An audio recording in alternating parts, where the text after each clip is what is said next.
Today, we're going to be talking about everything you need to know before playing Hyperscape. I know majority of you guys are console players that are subscribed to me, and today I want to give you some important information that you guys need to know and need to look out for the first time you play Hyperscape, because as much as I love this game, there are some disgusting things going on right now, and some things in this game are borderline OP.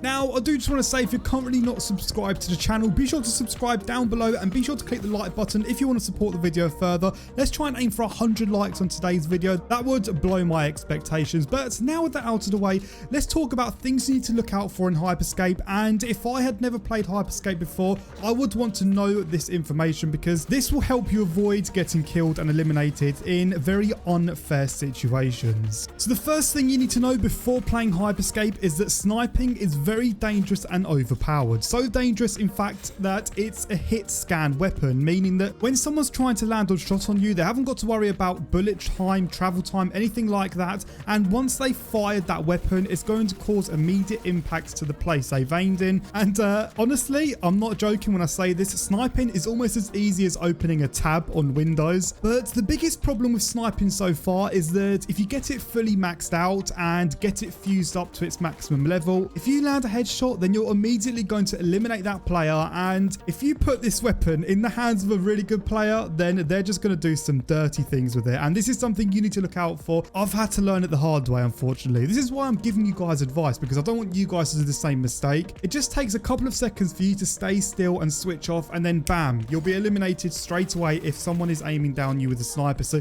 be sure you're constantly on the move, and even when you're trying to aim at an enemy with a sniper yourself, be sure to strafe around left and right, just in case someone is aiming down on you with a sniper. But the good thing about snipers being OP is that it could be reversed and you could be the one that has the sniper, and boy, it's the most fun thing and most satisfying thing I've ever done, at just hit scan sniping people. Now, the next thing, which is quite ironic because I hate this event. If you guys are unaware, there are in-game events which viewers on Twitch can vote for, and you're usually going to get a few events in every game you play. There is one event called the low gravity event, and this event will get you killed if you're not careful enough. Now, low gravity is quite self-explanatory. It says what it's going to do, but if you're caught in the air, you have no control of your movement, and it's a very slow journey coming back down. If someone's aiming at you with a sniper whilst you're in midair during the low gravity event, they will land shots on you. It's very easy to snipe because you're a very slow moving target, and they have all of the time in the world to land an easy headshot. So when a low gravity event does start, the best thing to do is just go into a building, or make sure you don't jump too high to the point where you're exposed to the whole map.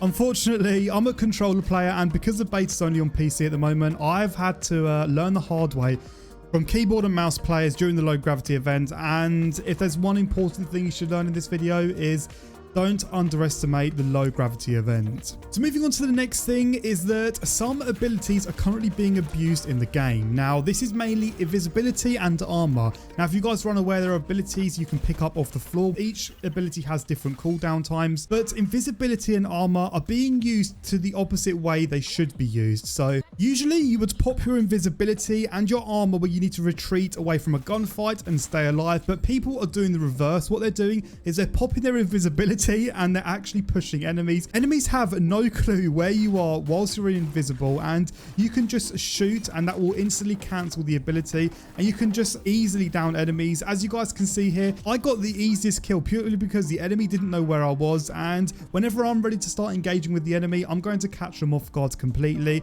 Now, there is a sound that is sort of leaves a trail when you're in the invisibility, but enemies still cannot pinpoint your exact location, and people are using invisibility and armor as an aggressive ability rather than a defensive ability that the devs wanted people to use it for.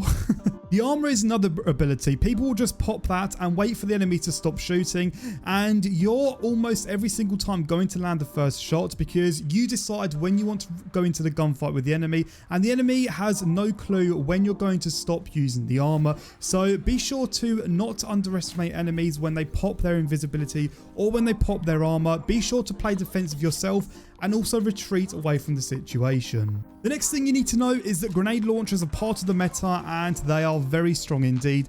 The reason why grenade launchers are so OP is because it does no damage to you when you're using it, which means in buildings you can spam grenade launchers and down enemies easily without taking any damage yourself. This is why grenade launchers are really OP and they're part of the meta at the moment. I'm sure they're going to do something soon because many people have been complaining about grenade launchers. It doesn't take much skill to just spam a grenade launcher in the same room as an enemy and instantly down them. So I think they need to seriously do something about this because many people are catching on to it, and it really doesn't take much skill to just spam a grenade launcher when you're in the same building. Grenade launchers are actually a good example of the next tip I want to speak to you guys about, and that is that you need to be running a defensive ability. You can pick up 2 abilities on the ground. You want to preferably be having a defensive ability and also a movement based ability which can get you on the roofs straight away, something like slam. The reason why you want to be using a defensive ability is to get out of situations where you're getting grenade spammed, and even if you want to rotate into the next sector, being able to rotate in this game whilst you're invisible or whilst you're using armor is a very good advantage to have, because a lot of people get caught out when they're trying to rotate into the next sector. So a defensive ability is an absolute must, and if you don't use a defensive ability, you're going to go down very quickly. Invisibility is truly overpowered. I'm not joking. This ability is going to get nerfed soon because many people are using it in an aggressive way, and it wasn't built and put in this game for people to just abuse it aggressively. I might do a part 2 to this video. There are a few more things I want to speak to you guys about before the console launch happens, but I wanted to give you guys this advice that I've learned so you have the upper hand when that console launch does come out. But nonetheless, I'm going to wrap this video up here. As always, thank you all for watching. Enjoy the rest of your day. Be sure to like, subscribe, all of that good stuff down below, and I'll catch all of you guys out in another brand new Hyperscape video.